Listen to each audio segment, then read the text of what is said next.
Seenggak enak itu dijajah, seenggak enak itu diintervensi, seenggak enak itu. Palestina adalah salah satu negara yang sampai saat ini tuh masih dalam hubungan penjajahan. Sedangkan kalau kita lihat semangatnya Indonesia,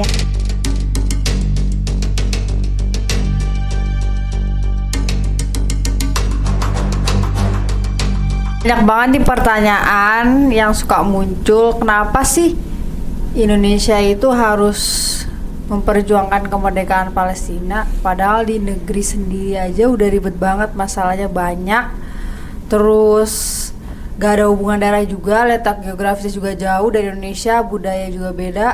Terus kenapa ya kita mesti dukung kemerdekaannya Palestina?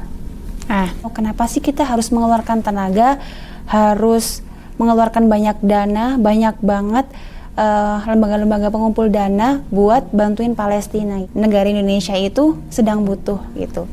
Indonesia itu juga belum clear dari banyak masalah kependudukan atau bahkan bencana, karena Indonesia kan ring of fire teman-teman, jadi banyak banget bencana dan memang harus siap sedia buat ngebantu gitu. Kenapa kita harus bantu Palestina, padahal Palestina itu secara hubungan darah, secara letak geografis nggak deket gitu. Kenapa harus bantu? Yang pertama adalah sisi humanism atau kemanusiaan.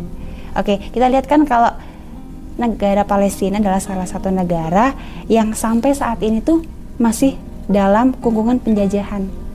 Sedangkan kalau kita lihat semangatnya Indonesia, jadi sejak Indonesia lahir sebagai negara yang merdeka, itu tuh adalah termaktub dalam pembukaan Undang-Undang Dasar 1945 teman-teman.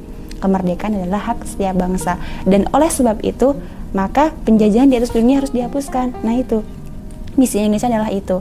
Yang kedua, teman-teman pasti udah hafal kan Pancasila kan, sila yang kedua, manusia yang adil dan beradab. Begitu semangatnya Indonesia bawa nilai itu. Ketika kita mendapatkan penjajahan dari Belanda dan Jepang aja, kita itu berusaha banget buat lepas gitu ya, karena seenggak enak itu dijajah, seenggak enak itu diintervensi, seenggak enak itu yang menjadi milik kita tuh tiba-tiba tuh direbut gitu.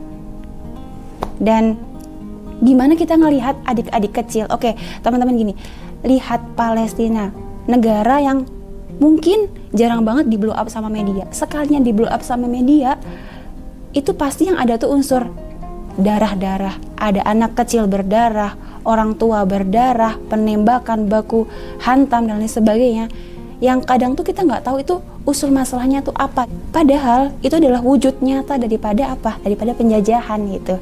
Penjajahan yang sampai sekarang tuh masih ada, nggak pandang bulu, itu anak kecil, itu orang tua, itu anak muda, itu wanita, orang bahkan wanita hamil sekalipun ditangkap, di penjara berbulan-bulan sampai dia melahirkan di dalam penjara.